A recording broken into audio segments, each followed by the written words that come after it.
about Vancouver? Or? Yes, I do. I don't know how much Julie told you.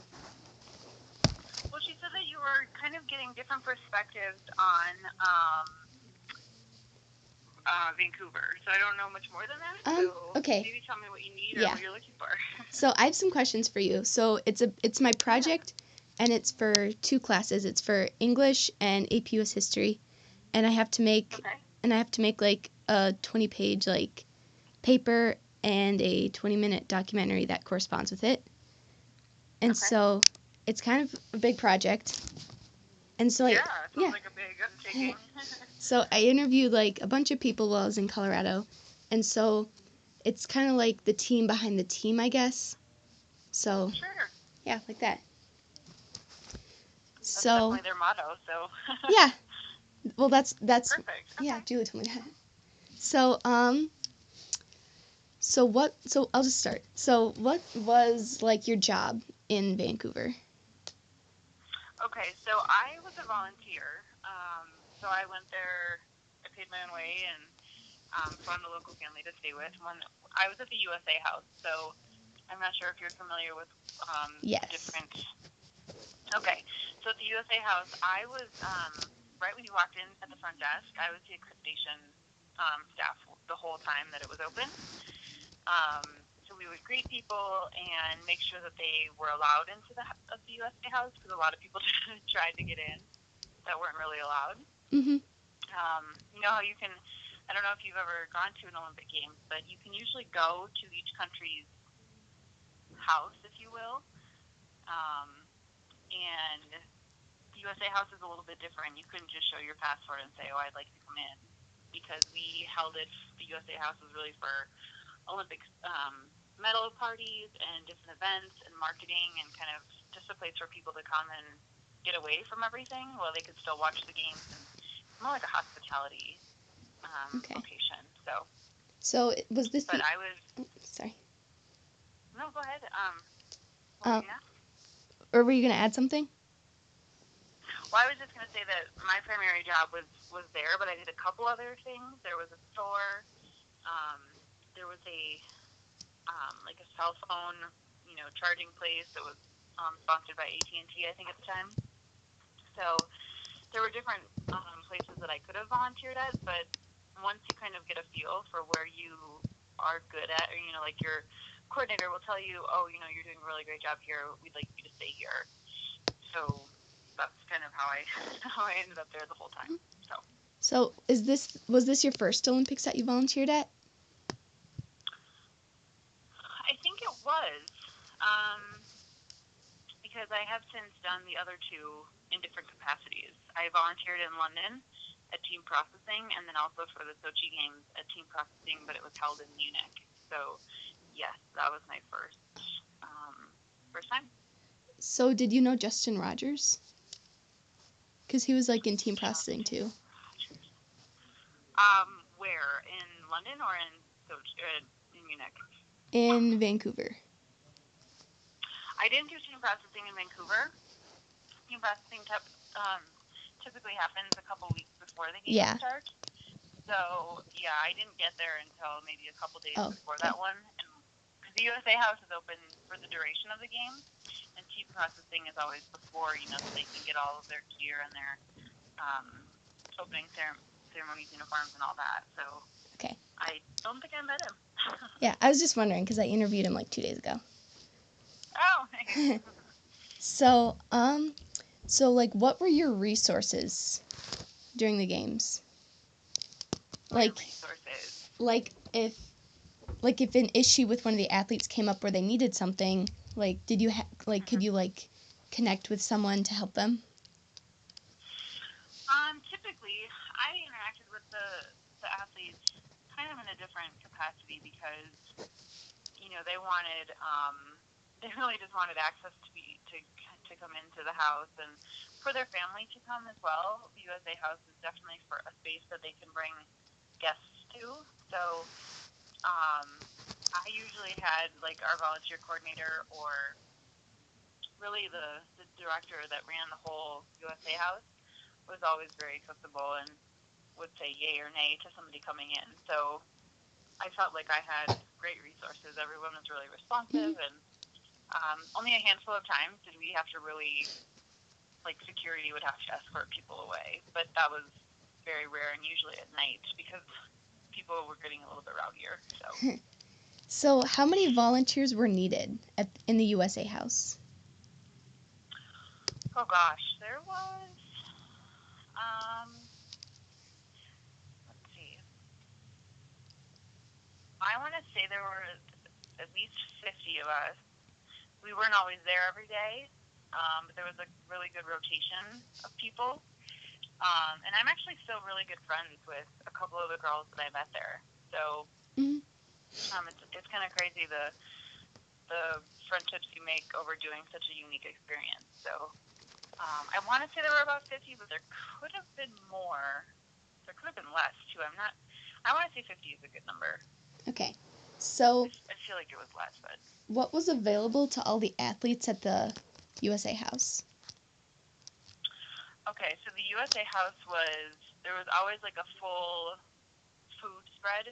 So, you know, in movies, if you're on a movie set, there's usually a craft services table. Yeah. And there's a very similar feel at the USA House. So the athletes could come and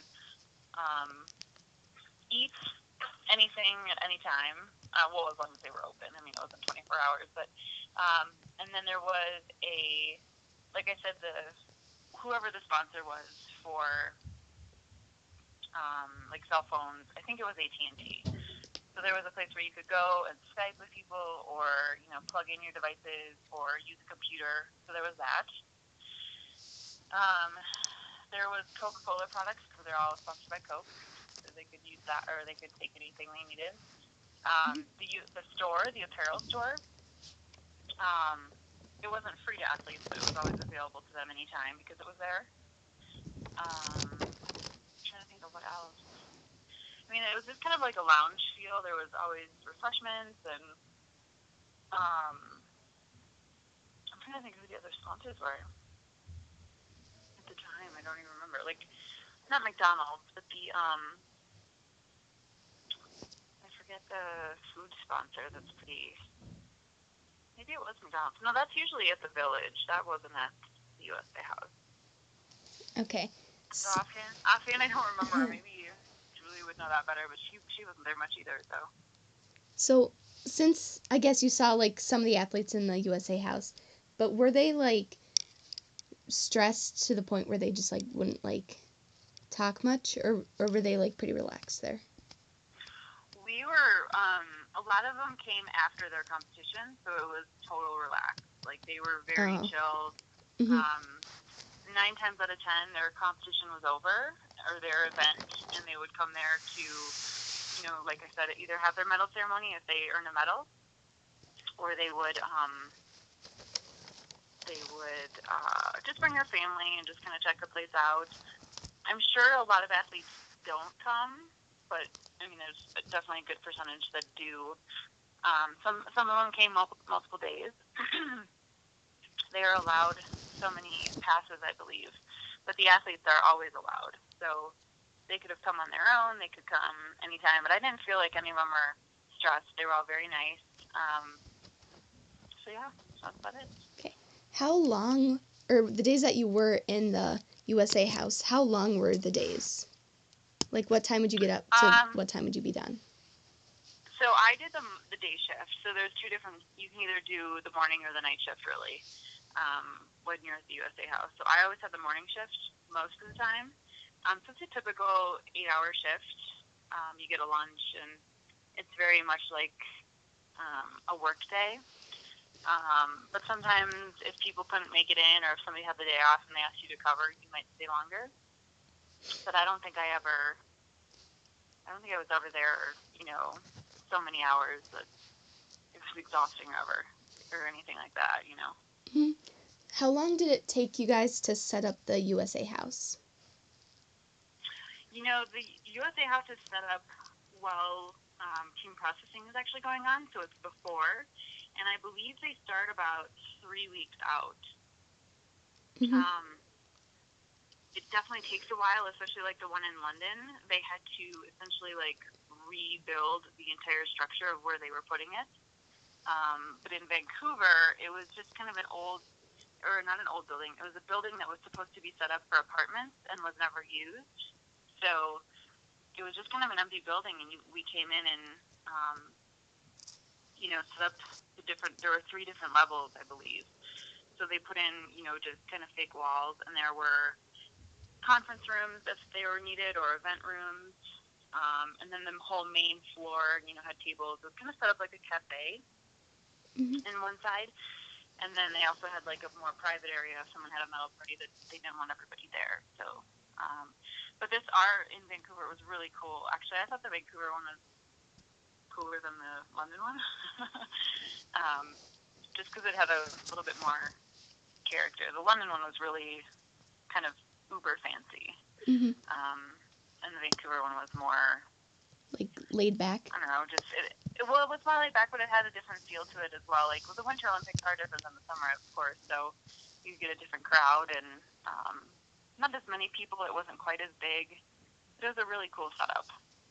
Okay, so how late after the games did you have to stay in Vancouver? I actually the only reason I remember this is because I left on my birthday, which was February 28th, and that was the last day of competition. I could have stayed. I probably, in hindsight, I wish I would have stayed 2 to 3 days more. But the teardown doesn't take nearly as long as the setup, so I'm sure they probably had plenty of people, and it tends to go really fast at the end because everybody's just so exhausted and ready to get out of there. So I personally didn't stay, but I had friends who stayed just a couple days. So. How long, what was your favorite Olympic moment? Oh, wow. It's a toss-up. I was able to go to the opening ceremonies with Julie. Yeah, she told me about that. Yeah, it was really, really fun. I never in a million years thought I was going to be able to go because tickets were so expensive. And, I thought I would just watch, because I actually stayed with a family while I was there. I had a host family that kind of gave me a room, and they were really sweet. I think that was probably my favorite, but that's not really an Olympic moment. That's prior to the games even starting. So if I had to say an actual moment, it would probably be the Canada-USA hockey game, which I, of course, wasn't there for, but watching it on TV, it was so exciting. I'm a huge hockey fan because I'm from Minnesota, too, if Julie told you. So I would say that was it for me. Even though they didn't win, but it was just really exciting. So what was like the process that you had to go through to become a volunteer? So what I did, and I had told Julie that I wanted to volunteer at the games, and I didn't really know how it all worked. So I was kind of this newbie. It's kind of like you're applying to college all over again because you don't really know what to expect. And so I got an application from her, and I had to go through a pretty lengthy process. You do a phone interview first. You do your application, and then you do, and the phone interview, because I was living, at the time I was living in Chicago. I don't even remember where I was living. That's so crazy. Seems like so long ago, but it was so long ago. What did I do? I did a phone interview because they're here. And then, you have to do a background check as well. So kind of a lengthy process of filling out all your information. And they do a little bit of a criminal background check. And then once that was all taken care of and they said, yes, you've cleared and you can volunteer, you look at the different kind of job descriptions of what you could do and select your favorite or, your choices of like your top 3 of what you'd like to do. And then if you'd like the morning or night shift and that type of thing. And then I had to secure housing. Like I said, I stayed with a family. So they kind of set you up with people that are willing to host you, but that's not always the case. Like in London, I didn't do that.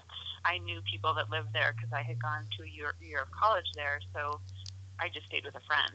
So it's kind of different depending on if you know people where the games are being held or not. So I was really lucky to meet that family and for them to host me. But so that was the whole process, start to finish. Is kind of, you start with an application and then you end with sorting out like your travel details and really kind of getting down to the planning when you're going. Okay. So do you have any like tidbits or cool stories that you have? I had some really unique experiences at the front desk because a lot of people go in and out of the USA House. A lot of celebrities, which is really fun. I met like John Hamm from Mad Men, and who else did I meet that was really, really nice? I'm trying to think of his name. A lot of like, news anchors, because NBC was the affiliate, so all of like the Today Show people came through. They were really nice. And then we had one crazy experience with some hockey players from other countries that really wanted to get in, and we wouldn't let them in. So that was the downside, is you had to turn away famous, and they were pretty well-known hockey players from like Canada, or even if they were Czech Republic or whatever, we still couldn't let them in, and they didn't really understand why they couldn't be let in. So that was kind of a tricky situation. But otherwise, like, I went to Shaun White's medal party, which was really fun. So that's probably my unique story for that one. So what have you done since? Like, have you as far as volunteering? Yeah. So like I said, I did London. I did team processing there,